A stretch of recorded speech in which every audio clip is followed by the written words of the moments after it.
Do you ever feel like manifestation is just another thing on your to-do list that you don't have time for? Like your spiritual practice is something that you have to do? Honestly, you're not alone because I felt that way too. Something that's really changed my relationship with manifestation is blending it into my lifestyle so that no matter what I'm doing, I'm also manifesting. I call this manifestation as a lifestyle, and it's single handedly made the entire manifestation journey more enjoyable for me. And I've seen my desires show up with a lot more ease. Manifesting as a lifestyle has made manifestation go from feeling like a task to something I just naturally do because it's who I am. If you'd like to learn more about this, I've created a step by step guide for you. I'll link it in my show notes so you can check it out.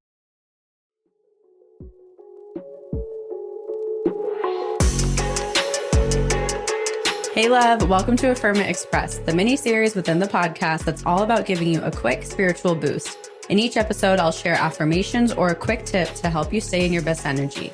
So let's get to the good stuff and affirm it together. Hi there, and welcome back to Affirm It Express. Today, I'm talking about affirmations for forgiving someone who hurt you. So for me, I feel like when I get hurt by someone I love, it ultimately destroys me.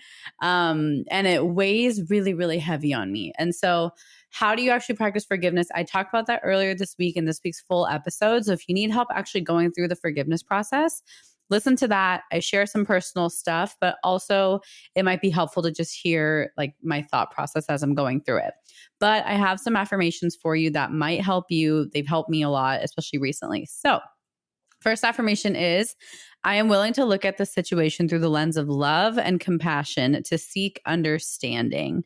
So, I think it can be really hard to forgive a lot of the times because we assume that forgiveness means letting that person slide. It means that you are okay with it and it's almost like a sign of weakness. But honestly, forgiveness is the biggest sign of strength. That person is acting the way they're doing, and most of the time it means nothing about you, but how you're interpreting it means everything to you. And that's the story you're telling yourself. So, what really helps me is to understand and helps me actually get to the mode of forgiveness is help myself understand where they're coming from. What might they be doing? And a huge thing is like maybe they're acting this way because they're scared. Maybe they're acting this way because I'm triggering them. Maybe they're acting this way because they're nervous about something, a story that they've created that I might yell at them or shame them or humiliate them. So it's just easier to lie and not deal with it, right? So that understanding helps a lot when it starts that forgiveness journey for me. The second affirmation is I acknowledge that their actions are a reflection of them, but also have the courage to look within. This is really a nod to the fact that, yes, their actions are a reflection of them. However, what inside me is prompting these actions? What am I learning from here? What is the situation trying to teach me? Maybe the situation is trying to teach you how to confront and stand up for yourself. That's something I had to learn, and it sucked, honestly. It was so hard for me. The next affirmation is I choose to forgive. Even though I was hurt, I still allow myself to forgive and move past the pain. So it's honestly acknowledging that, yes, you can be hurt and yes, you can still forgive.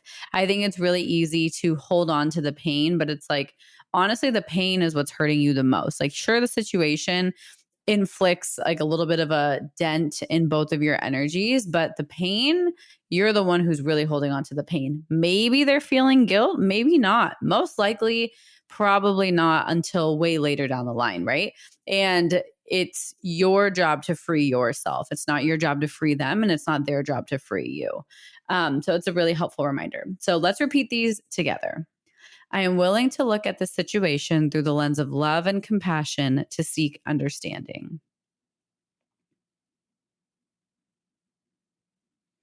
I acknowledge that their actions are a reflection of them, but I also have the courage to look within.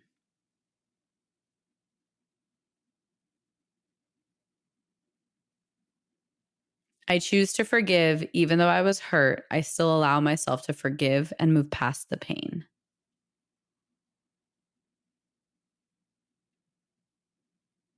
I'm willing to look at the situation through the lens of love and compassion to seek understanding.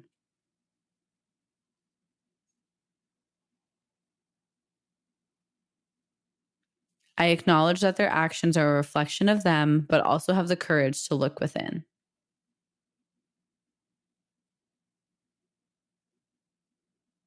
I choose to forgive. Even though I was hurt, I still allow myself to forgive and move past the pain.